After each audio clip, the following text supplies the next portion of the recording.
Good day everyone, welcome to my channel. So in this video guys, we will learn how to sort numbers in ascending order in Microsoft Excel. Before we start, I would like to say thank you so much to all my viewers, silent viewers, and supporters in my channel. Thank you for watching my videos.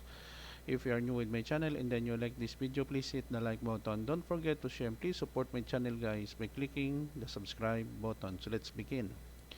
We have here a series of numbers. So if we want to sort in smallest to highest, what we can do is to click our mouse here, highlight up to 5, right click, select sort to smallest to largest.